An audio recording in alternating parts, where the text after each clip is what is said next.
How are you all?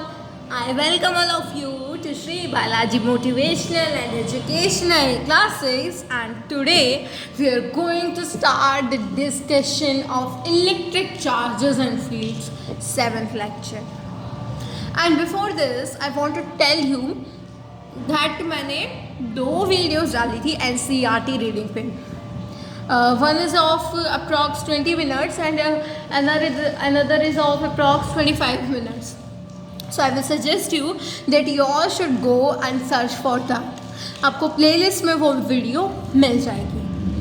And one more information is that कि अगर आपको ये वीडियो पूरी तरीके से क्लियर नहीं दिख रही, पूरी तरीके से क्लियर आपको ये वीडियो नहीं लग रही, so you have to go for the quality option 720p.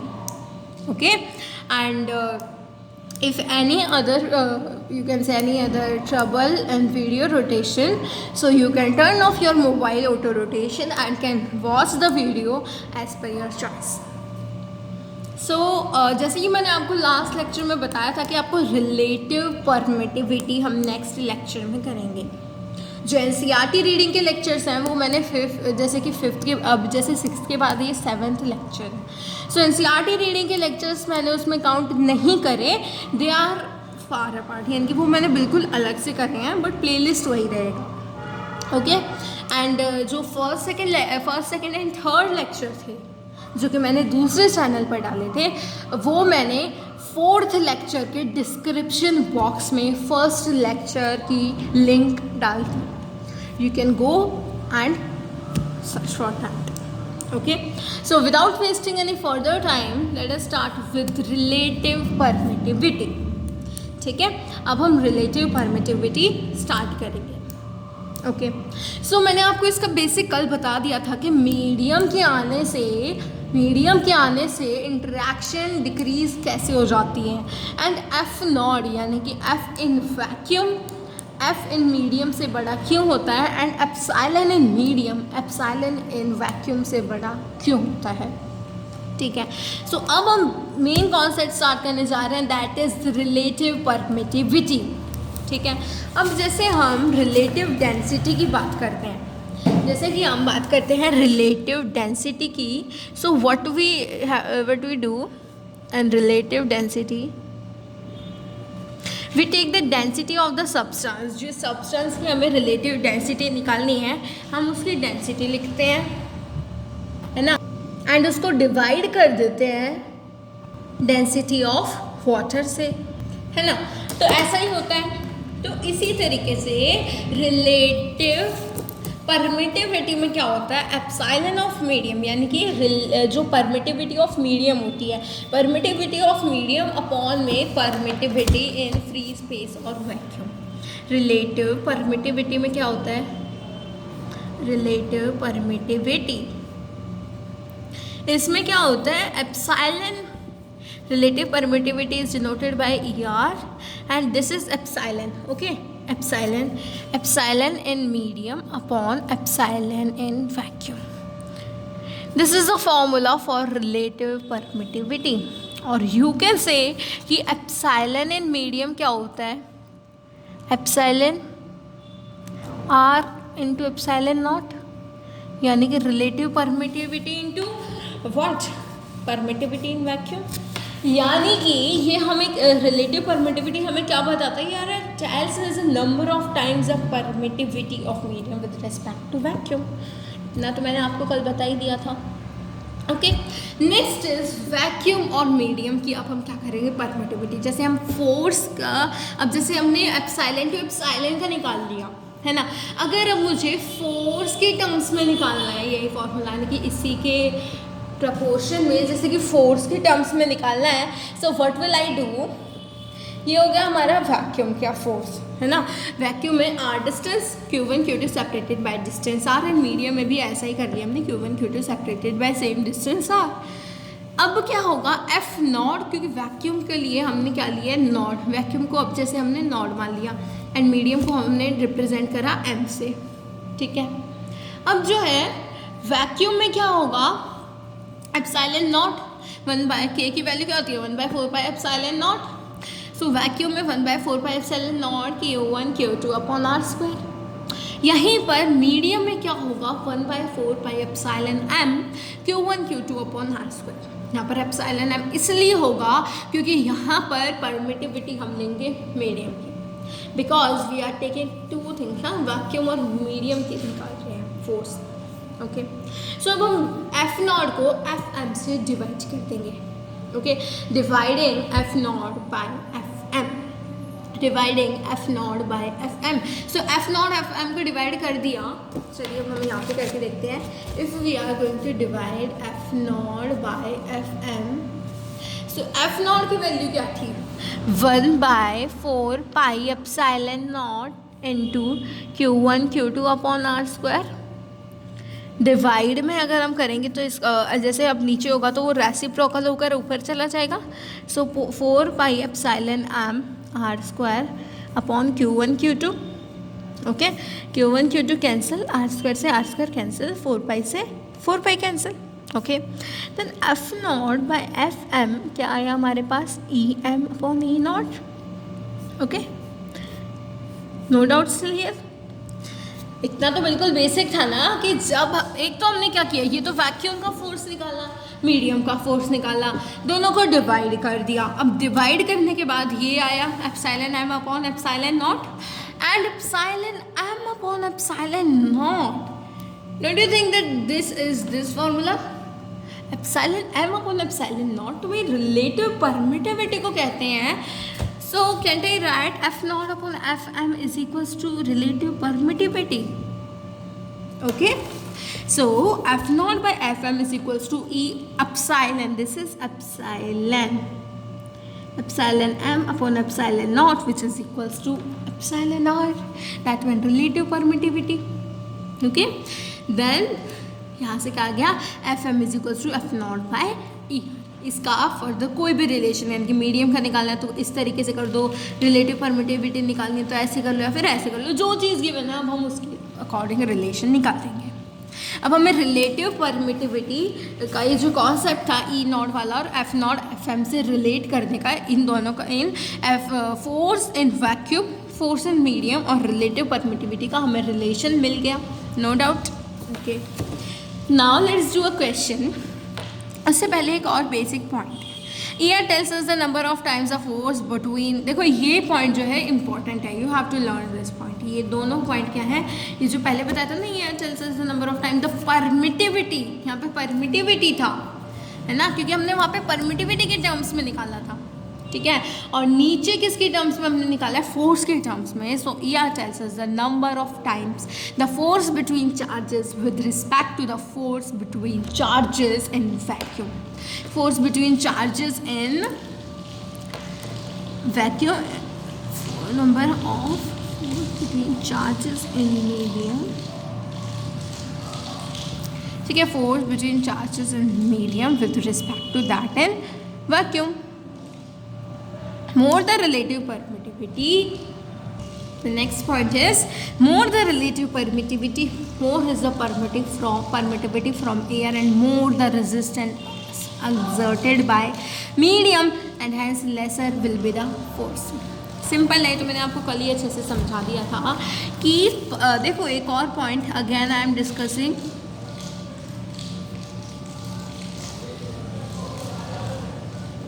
It will be epsilon, ठीक है, यानी कि more the permittivity, more is the resistance offered and more the resistance offered has less the force exerted. Okay, so here is an question for you, relative permittivity of water is 81, what do you mean by this statement? Water की relative permittivity है 81, आपको इस statement से क्या मतलब आपको क्या समझ आता है? Okay, so this means that permittivity of water is 81 times the permittivity of vacuum. देखो यहीं पे मैंने आपको बताया, अगर आपको ये वाली स्टेटमेंट भी ऐसे इट याद होगी ना तो भी आप आंसर बता सकते हो। ई आर टेल्स अस, यानी कि दिस मीन्स यहाँ पर रिलेटिव परमिटिविटी गिवन है तो ई आर यानी कि relative, or you can say this tells us the number of times the permittivity of water with respect to medium, ये भी आप लिख सकते हो. This means permittivity of water is 81 times the permittivity of vacuum.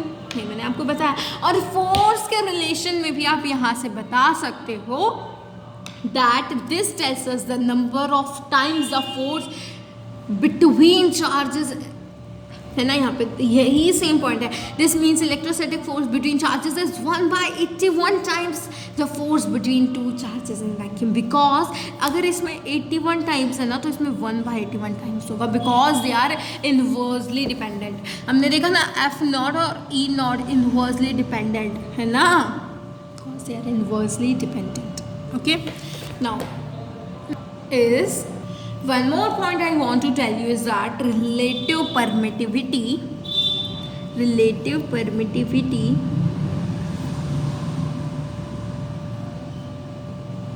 is also known as dielectric constant, is also known as dielectric constant.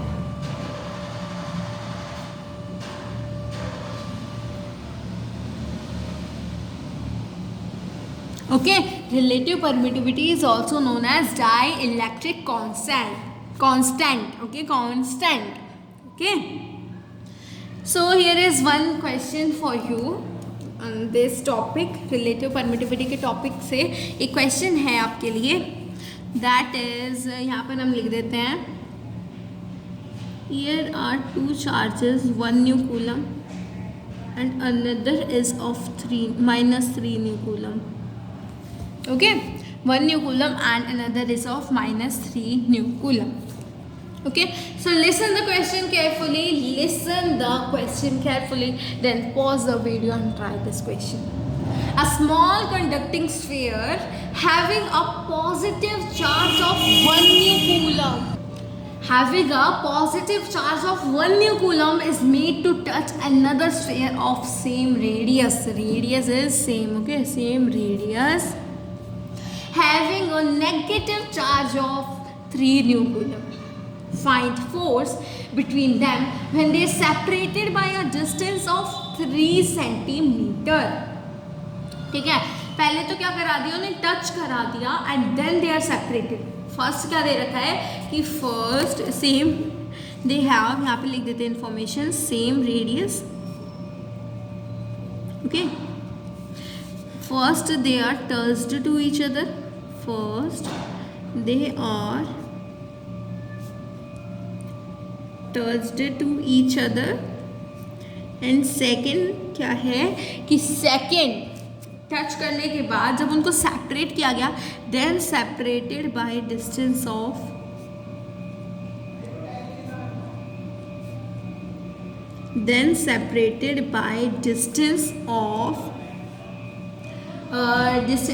distance of 3 centimeter. Find the force between them.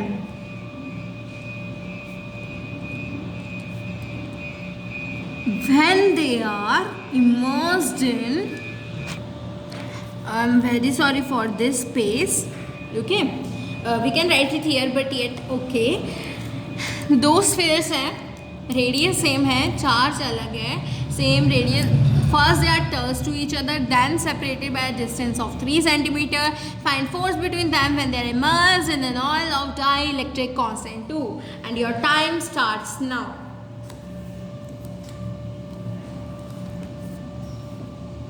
Okay, so I hope आप सबने try कर लिया होगा इस question को. So let us try it together now.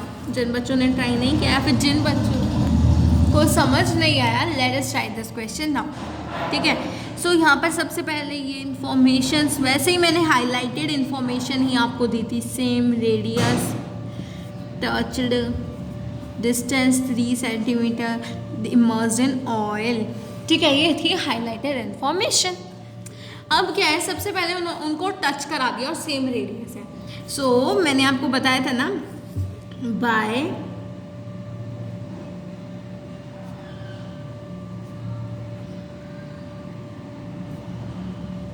The property of conservation of charge.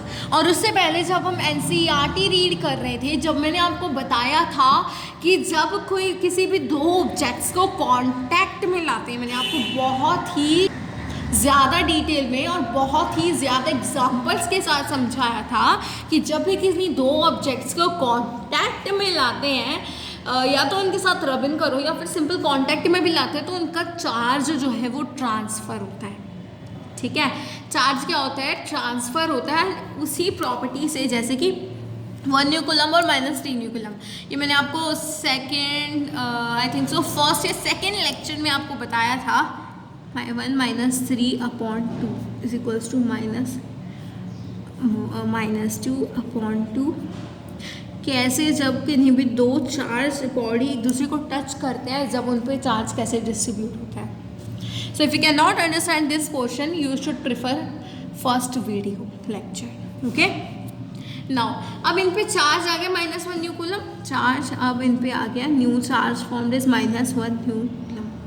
अब क्या दे रखा है? They are separated by a distance of 3 centimetre.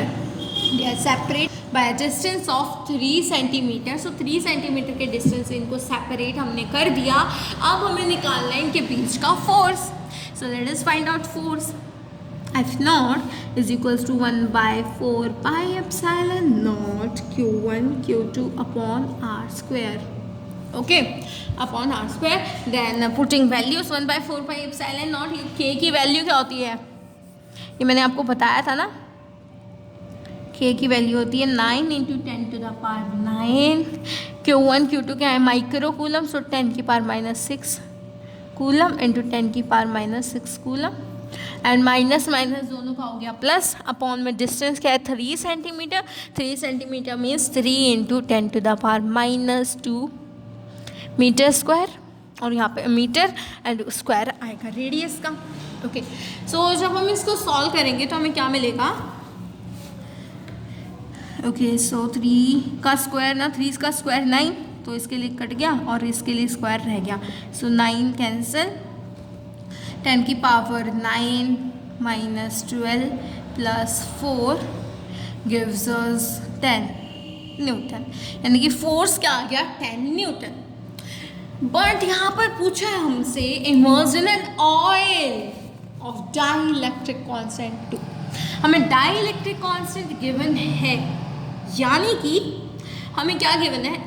Relative permittivity. Dielectric constant किसको कहते हैं? रिलेटिव परमिटिविटी को मैंने आपको बताया था ना, relative permittivity is also known as dielectric constant. So हमें डाइलेक्ट्रिक कांस्टेंट तो गिवन है ना 2, और मैंने आपको एक और रिलेशन बताया था, ये गिवन है। एक और रिलेशन बताया था कि Fm is equals to F0/εr। ये वाला रिलेशन जस्ट अभी मैंने देखो यहाँ पर आपको समझाया था, है ना। सो इसी रिलेशन से Fm मीडियम हो गया, ऑयल तो एक मीडियम हो गया ना, सो दैट्स वाई ऑयल का क्या हो जाएगा? 10/2 newton, that is equals to 5 newton. This is the final answer. Okay okay, so I hope आपका क्वेश्चन समझ आ गया। Let us move on to next question. अब एक और क्वेश्चन है इसी टॉपिक से related. Okay, so here is your question. These are two spheres. Both spheres have same charge. दोनों पे सेम चार्ज है और सेम उनकी मतलब same charge and density, equal charge and equal density. In equilibrium, string makes an angle theta with vertical. Now balls are immersed in water and water में भी theta क्या रहा? Constant. But water में density क्या हो गई? Sigma. Find ER of the liquid. तो अगर हम यहाँ पर ध्यान से देखें तो both spheres have same charge and density, equilibrium, string, theta angle, vertical. Now balls are immersed, यानी कि नाउ से पहले कुछ और कंडीशन चल रही है, कुछ और बात चल रही है। सो नाउ के बाद एंड वाटर तक, नाउ के बाद एंड वाटर तक एक कंडीशन रही, और यहाँ से both spheres have same charge and density, equilibrium, make an angle theta, vertical, यहाँ तक एक कंडीशन रही। तो हम इनको दो केसेस की तरह क्वेश्चन सॉल्व करेंगे। This will be the first case, case 1, and this will be the case 2। अब आप यहाँ सोच रहे होंगे फिगर में तो कहीं एंगल थीटा दिख ही नहीं रहा, this is the same single string. So angle theta इसीलिए दिखेगा। देखो ध्यान से अगर हम देखें यहाँ पर स्फेयर्स जो है सेम चार्ज के हैं और सेम ही उनकी डेंसिटी है। So don't you think that they will repel each other and repel करने के बाद जब वो इक्विलिब्रियम में आ जाएंगे then they will show an angle theta.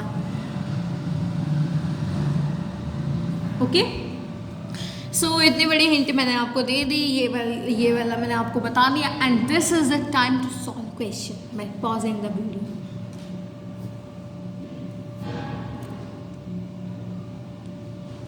Okay, so I hope आपने क्वेश्चन ट्राई कर लिया होगा। ओके, एंड नाउ जैसे मैंने आपको फर्स्ट क्वेश्चन बताया था, मतलब first question in the sense जब हमने पहले क्वेश्चन किया था लास्ट टू लास्ट लेक्चर में, I think that was of superposition principle. So हमने कुछ इस तरीके से किया था, यहाँ पर ये स्ट्रिंग है तो इसको टेंशन से कुछ टेंशन टी लग रहा होगा, है ना, और यहाँ पर एफ इलेक्ट्रोस्टैटिक लग रहा होगा, है ना, और यहाँ पर एम जी तो लगता ही है नीचे की तरफ जो अट्रैक्ट करता है। ओके, सो यहाँ पर क्या हो जाएगा, अगैन इसके दो कंपोनेंट्स हो गए, क्योंकि प्लस क्यू पे अब इक्विलिब्रियम गिवन है। सो प्लस क्यू पे F net will be zero, plus Q पे F net will be zero, इसीलिए अब यहाँ पे सारे फोर्स बैलेंसिंग फोर्स होंगे। सो अगैन अब हम इसको यहाँ पर बना लेते हैं इस डायग्राम को, नहीं तो यहीं पे कर लेते हैं। इस तरीके से कंपोनेंट्स बन जाएंगे, this will be T cos theta and this will be T sine theta. Okay, then t cos theta equals to mg, f is equals to t sin theta, t cos theta is equals to mg, t sin theta। But don't you think कि यहाँ पर जो मास है हम उसको, जैसे हमें density given है तो हम उसके टर्म्स में भी तो हम मास को लिख सकते हैं ना, क्योंकि हमें मास तो मतलब हमें मास गिवन नहीं, बट डेंसिटी का तो हम कहीं यूज़ कर सकते हैं ना, क्योंकि दोनों की हमें डेंसिटी गिवन है ना। तो फिर हम डेंसिटी का यूज़ करते हुए चलते हैं। Let the volume be V. Okay, so let the volume be V and density rho मान ली हमने, क्योंकि सेम डेंसिटी है। So M is equals to rho V. So M G की जगह हम क्या लिख सकते हैं, रो वी जी, ठीक है। एंड अगैन अगर हम इसको टैन थीटा के टर्म्स में लिखना चाहते हैं, सो हमें टैन थीटा के टर्म्स में तो लिखना है। सो टी साइन थीटा वाली इक्वेशन को फर्स्ट इक्वेशन मान लेते हैं एंड इसको सेकेंड इक्वेशन मान लेते हैं। नहीं तो आप उसको फर्स्ट मान के इसको सेकंड मान के सेकंड बाय फर्स्ट भी कर सकते हो। अभी हम करेंगे divide equation sine theta upon cos theta, so like that, इसी तरीके से, ठीक है।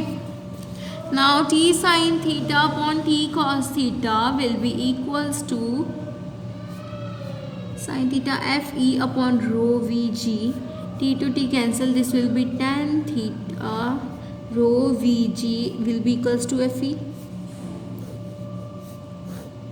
ठीक है। tan theta rho v g will be equals to f e, है ना, यहाँ से तो हमें डायरेक्ट मिल गया। या फिर हम ऐसे भी लिख सकते हैं कि tan थीटा, अब आपकी मर्जी हो तो tan थीटा वाला तो डायरेक्ट ही आ रहा है, tan theta will be equals to F E. F E लिखो या फिर एफ नॉट लिखो, क्योंकि यहाँ पर हमें कोई मीडियम गिवन नहीं है। जैसे यहाँ पर हमें गिवन है इमर्स्ड इन वाटर, बट इससे पहले हमें यहाँ पर कोई मीडियम गिवन नहीं, और जब कोई मीडियम हमें गिवन नहीं होता we will let the medium be vacuum. So vacuum में एफ नॉट भी हम लिख सकते हैं यहाँ पे। So F naught upon rho V G, okay okay. So अब ये क्या हो गया, F naught upon rho V G, let it be equation 1, ठीक है। नेक्स्ट लेट्स मूव, ये तो हो गया केस 1, ये तो हो गया case 1 and let it B case 2। Let's solve the case 2। अब केस 2 में क्या करेंगे, हम फिर से सेम चार्जेस ड्रॉ करेंगे, ठीक है। Again T cos theta M G की जगह अब की बार हम यहाँ पे वही लिखेंगे, रो वी जी। मतलब हम ना डेंसिटी को चेंज नहीं करेंगे, ठीक है। Rho V G here T sine theta. अच्छा, किसी बच्चे को कन्फ्यूज़न होगी कि हमने डेंसिटी को आखिर चेंज क्यों नहीं किया। सो जिन बच्चों को कंफ्यूजन है उनको I will tell in the next lecture, और जिनको अच्छे से पता है they should answer me in the comment box. ठीक है, आई विल चेक कि कितने बेसिक्स आपके स्ट्रॉन्ग हैं। ओके ओके, सो इधर लगेगा FL, क्योंकि ये क्या है, मीडियम वाटर है, लिक्विड है ना, तो L लिख दिया लिक्विड। और यहाँ पर एक U क्यों लिखा है मैंने, क्योंकि लिक्विड में एक और फोर्स होता है that is known as upthrust ना। कोई भी चीज़ होती है वो ऊपर आने की कोशिश, जैसे हमने लिक्विड में डाल दी तो वो ऊपर आती है ना।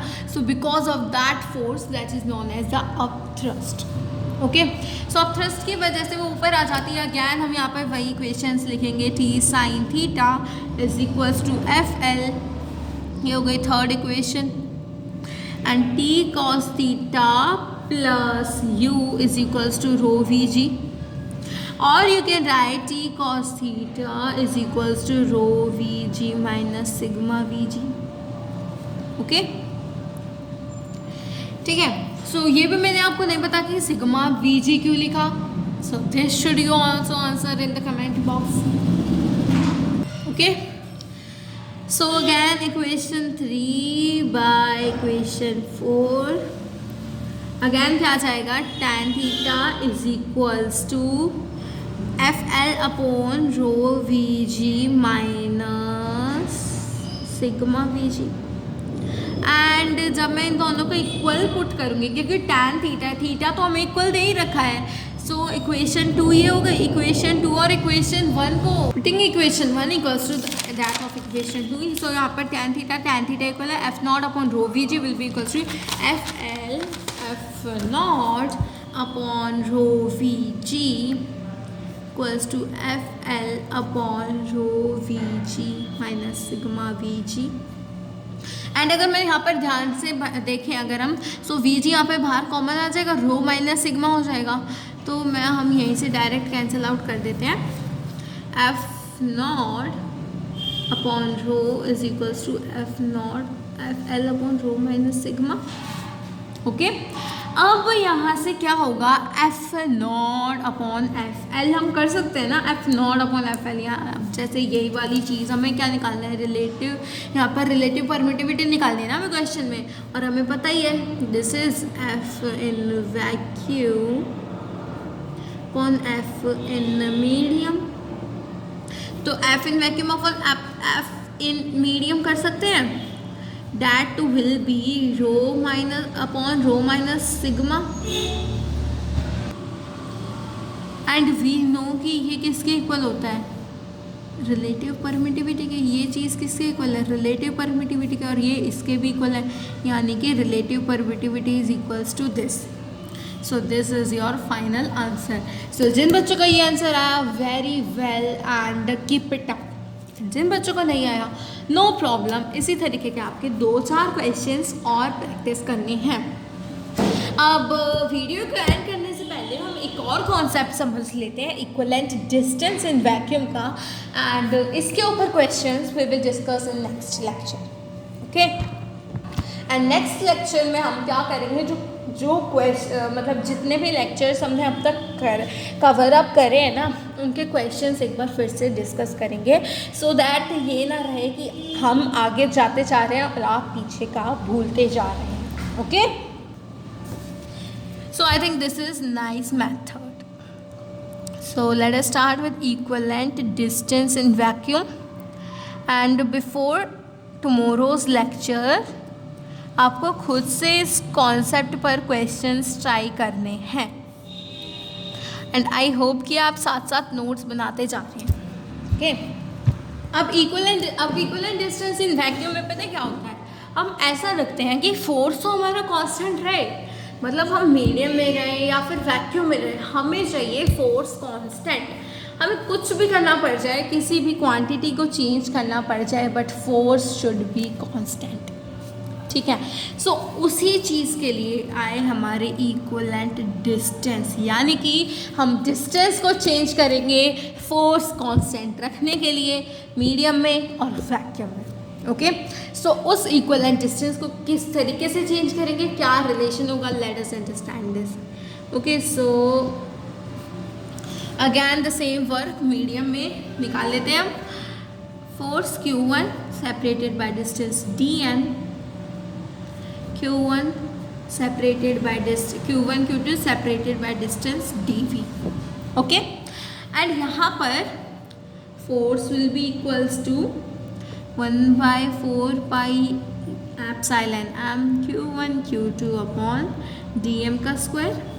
Force will be 1/4 pi epsilon v Q1 Q2 upon dv का स्क्वायर. ओके, अब ये हो गई इक्वेशन नंबर 1 एंड ये हो गई इक्वेशन नंबर 2. मीडियम में और वैक्यूम में हमने इक्वेशंस निकाले. This is equation 1, this is equation 2. Equating both equations, हम दोनों इक्वेशन को इक्वेट करेंगे क्योंकि हमें फोर्स तो इक्वल चाहिए ना. Force we want to get equal. So 1/4 pi epsilon m dm square Q1 Q2 equals to 1/4 pi epsilon v Q1 Q2 upon dv square. 1/4 pi Q1 Q2 cancel, 1/4 pi Q1 Q2 cancel. 1 by epsilon m dm square is equals to 1 by epsilon v dv square. इतना आप सबको clear है?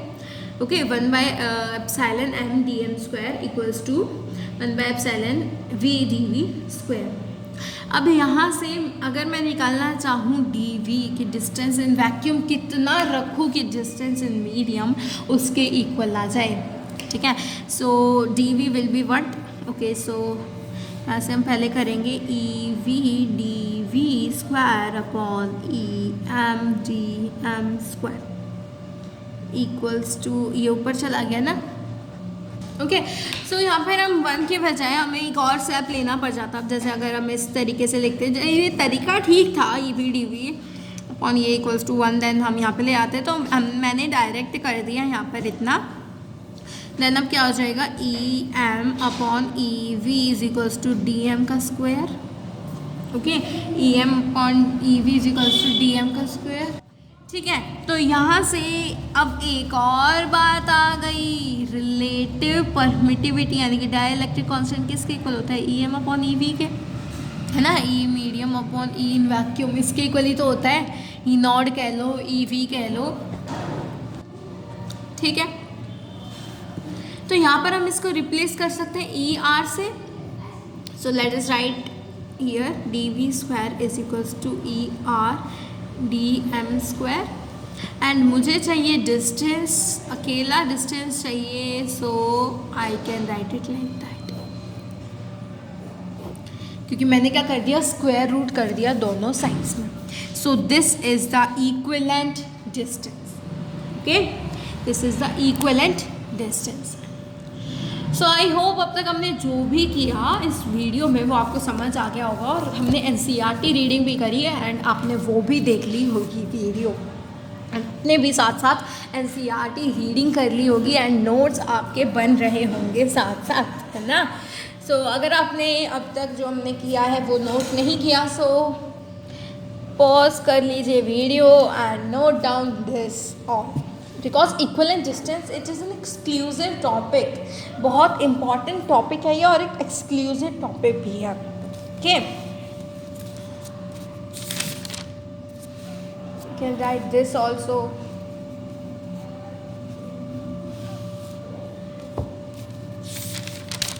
And ये तो हमने ऐसे ही समझाया था, है ना. ये क्वेश्चन था, first question. Okay, so bye bye, thank you, and let's meet in another video. Till then, take care, bye bye. Don't forget to hit the subscribe button.